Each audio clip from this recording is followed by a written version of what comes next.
But you didn't walk out of my luncheon when Robert asked you to. Well, that luncheon was to support Cora in her grief.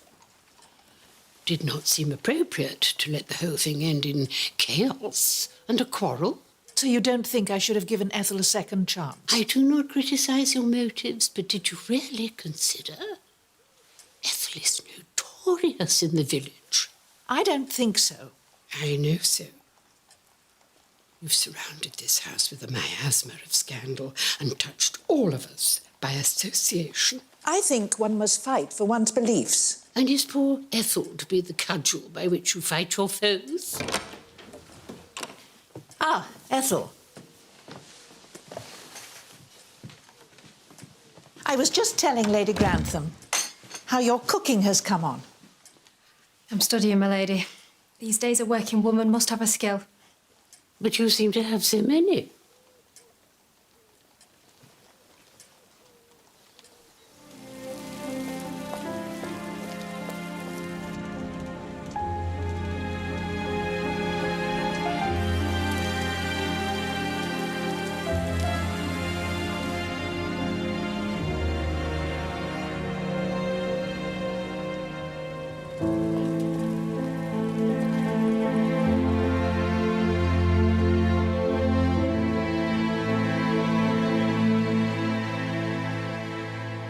Why would I persuade your father otherwise when I agree with him? How can you say that when you keep telling me to find something to do? I meant run a local charity or paint watercolours or something. Well, I'm going to London to see the editor tomorrow. And if I like him, then I'm going to say yes. I don't want to fall out with Papa, but I don't want to be invisible either. I've had enough of it. Very well, I'm coming up tonight. I'll see what I can do. But I want a favour in return.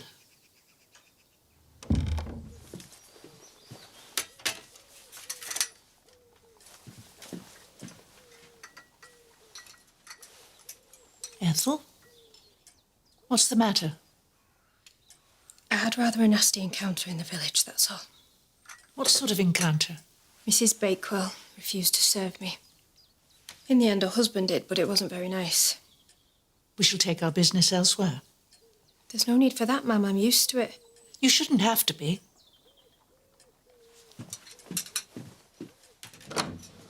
I don't understand. You've placed an advertisement in a magazine to find a job for my housekeeper. I knew you'd be against it. Well, how would you feel if I found other work for your cook or butler? Granny feels that for Ethel's sake she should move elsewhere. Oh, nonsense. She couldn't give tuppence about Ethel or anyone like her. You've been reading those communist newspapers again. Mrs. Hughes, you've always taken an interest in Ethel. Do you think I'm wrong? No. While Ethel is in this village, she is doomed to be lonely. But if, as her ladyship suggests, she can get a job far away from here... She's not a bad cook now. And with a respectable reference, which of course you can give her. I can't get over how you've planned all this without a word to me. Well, I knew you wouldn't agree. I know how you hate facing facts. I resent that. I'm sorry, but I do. Mrs. Crawley, I hope you don't see me as an intolerant person. No? Because I agree with her ladyship. In a new place where she can start again, Ethel has far more chance of happiness than in reenacting her own version of the Scarlet Letter in Downton.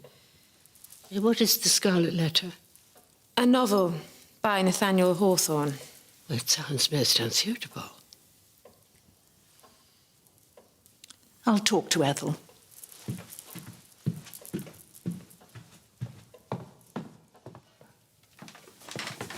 Beg pardon, ma'am, I was miles away. That's all right. I just wanted to let you know that I was back. Would you like some tea? No, thank you. I'm going straight to bed. Ethel, are you happy? Well, I suppose I'm happy compared to what I was before. You see, Never mind. How is Lady Flintshire? Oh, incredibly busy. Daddy works harder than a slave, and so she has to manage everything else by herself. I doubt he works harder than a slave. Cousin Isabel is very literal. Now, I have something for you.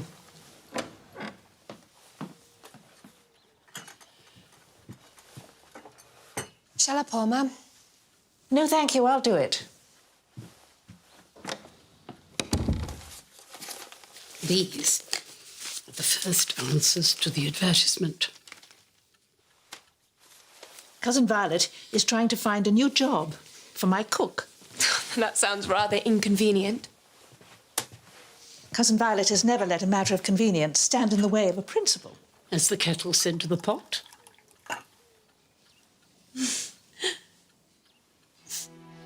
Lady Grantham, the Dowager that is, has been concerned that your history here has left you lonely. She's kind to concern herself. It's not just that. She believes that you've made this house a local topic of unwelcome conversation. So she's placed an advertisement for you, and she's got some replies. The point is, you would go to your new position with references from me and from Mrs. Hughes, and you would not have to refer to your earlier life. In effect, you'd be washed clean.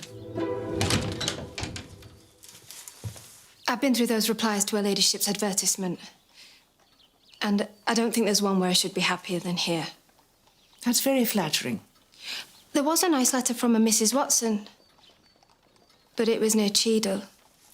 Cheadle's very close to where Mr. and Mrs. Bryant live. Oh, I see. And you feel that would defeat the purpose, if the goal is to leave your past behind you? Don't you, ma'am? Yes, I'm afraid I do. It's a pity if it was the only one that was appealing. So it looks as if I'll be staying on. I'm sorry if it makes trouble between you and the Dowager. Oh, don't worry about that. If you'd gone, she'd have found some other bone for us to fight over.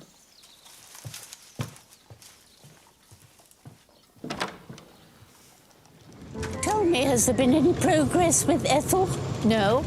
I'm sorry to disappoint you, but she doesn't want to go. Not one of them was right? One, a Mrs. Watson. But the house was near where the Bryants live. And to be honest, I suspect that was the reason. A chance to see little Charlie from time to time. Well, I can't blame her for that. Of course not, but the Bryants would be bound to find out, which would only lead to more heartbreak.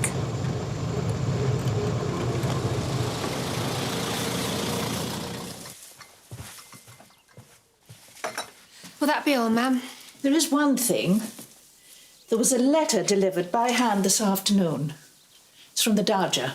She wants us to call on her in the morning. But why would you want me? No doubt we'll find out in the morning.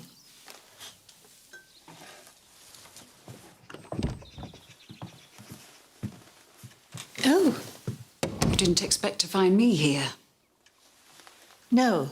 I thought the only person who could tell us with any accuracy the Bryants' response to Ethel's working nearby were the Bryants themselves. Lady Grantham wrote to me explaining your wish. Well, it was only that Mrs. Watson had answered the advertisement. I know the circumstances, just as I know that you would like to see how Charlie's getting on. As it happens, I've been uncomfortable about keeping a mother from her son. And although I would not want to confuse him until he's much older, if then... We wouldn't have to confuse him. I've already worked it out. I'm his old nanny who was employed by you when he was first born. But what about when he talks about you to Mr. Bryant? You will please leave Mr. Bryant to me. Now, Ethel, you must write to Mrs. Watson today and get it settled. And I'll be able to see Charlie. It won't be easy. It'll be easier than not seeing him. Very much easier.